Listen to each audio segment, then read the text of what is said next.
Hi മക്കളെ, ഇന്ന് നമ്മൾ പഠിക്കുന്നത് KSTA LSS EVSൻ്റെ മോഡൽ ക്വസ്റ്റ്യൻ പേപ്പറാണ് കേട്ടോ. പേപ്പർ 1 മുഴുവനായിട്ട് നൽകിയിട്ടുണ്ട്. മക്കളെല്ലാവരും കണ്ടിട്ടുണ്ടാവില്ലേ? ഇനി കാണാത്തവർക്ക് വേണ്ടിയിട്ട് അതിൻ്റെ ലിങ്ക് ഡിസ്ക്രിപ്ഷൻ ബോക്സിൽ നൽകുക കേട്ടോ. മക്കളെല്ലാവരും അത് പോയി കാണുക, നന്നായിട്ട് പഠിക്കുക.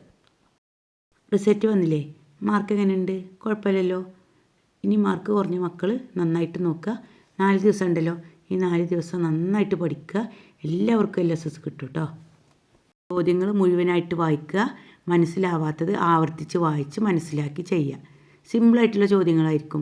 മക്കൾക്ക് ചോദ്യം മനസ്സിലാവാത്ത പ്രശ്നമാണ്, ആൻസർ അറിയുന്നതായിരിക്കും. ഓക്കെ അല്ലേ? ഫസ്റ്റ് ക്വസ്റ്റ്യൻ, ലോകമാന്യ എന്നറിയപ്പെടുന്നത് ആരാണ്? ബാലഗംഗാധര തിലക്.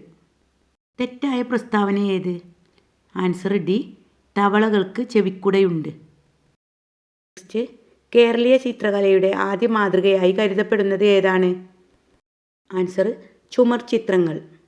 4, ചെടിയുടെ കാണ്ഡമായി മാറുന്ന ഭാഗം ഏതാണ്? ആൻസർ ബീജശീർഷം. മക്കളിത് കോളത്തിലെടുത്ത് എഴുതണം കേട്ടോ. പ്രസ്താവനകൾ വായിക്കൂ. സ്വയം കറങ്ങുന്നു, സൂര്യനെ വലം വെക്കുന്നു, 24 മണിക്കൂർ സമയം, രാവും പകലും ഉണ്ടാകുന്നു, 165 ദിവസം, കാലാവസ്ഥാ വ്യതിയാനങ്ങൾ ഉണ്ടാകുന്നു. ഭൂമിയുടെ ഭ്രമണവുമായി ബന്ധപ്പെട്ട ശരിയായ പ്രസ്താവനകൾ ഏവ?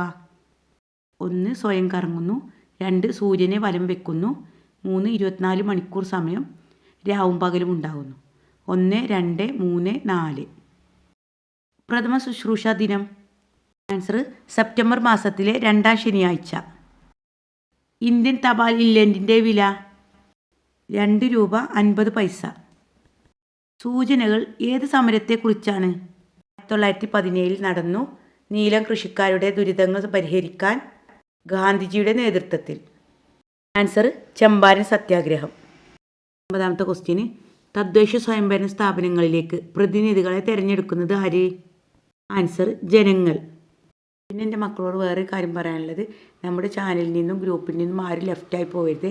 നിങ്ങൾക്ക് 5ാം ക്ലാസ് മുതലുള്ള LP മുതൽ ഹൈസ്കൂൾ HSS വരെയുള്ള എല്ലാ ദിനാചരണ ക്വിസ് വീഡിയോസും, അതായത് അക്ഷരമുറ്റം, പ്രതിഭ, ലിറ്റിൽ സ്കോളർ, മെഗാ ക്വിസ്, ഇതിൻ്റെയൊക്കെ വീഡിയോസ് നമ്മുടെ ചാനലിലൂടെ നൽകുന്നുണ്ട്. കൂടാതെ 5ാം ക്ലാസ്സിലെയും 7ാം ക്ലാസ്സിലെയും സയൻസ്, സോഷ്യൽ വിഷയങ്ങളും നൽകുന്നതായിരിക്കും. ഇനി നിങ്ങളുടെ താഴെയുള്ള കുട്ടികൾക്ക് LSS ക്ലാസ്സുകൾ അടുത്ത ബുക്ക് മാറുകയാണല്ലോ, അവർക്കുള്ള LSS ക്ലാസ്സുകൾ നൽകുന്നതായിരിക്കും. ആരും ലെഫ്റ്റ് ആവരുത് കേട്ടോ. ഏത് അനുഷ്ഠാന കലാരൂപത്തിൻ്റെ പേരാണ് ദൈവം എന്ന പദത്തിൽ നിന്നും ഉണ്ടായത്? ആൻസർ തെയ്യം. 11, താഴെ കൊടുത്ത പട്ടിക പൂർത്തിയാക്കൂ.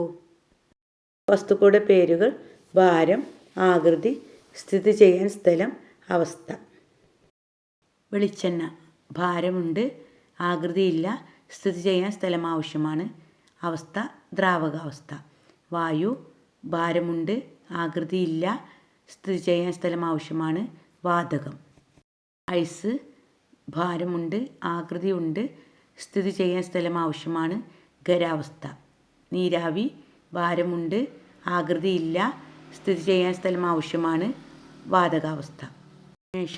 ഭാരമുണ്ട്, സ്ഥിതി ചെയ്യാൻ സ്ഥലം ആവശ്യമാണ്, ഖരാവസ്ഥ. പാൽ.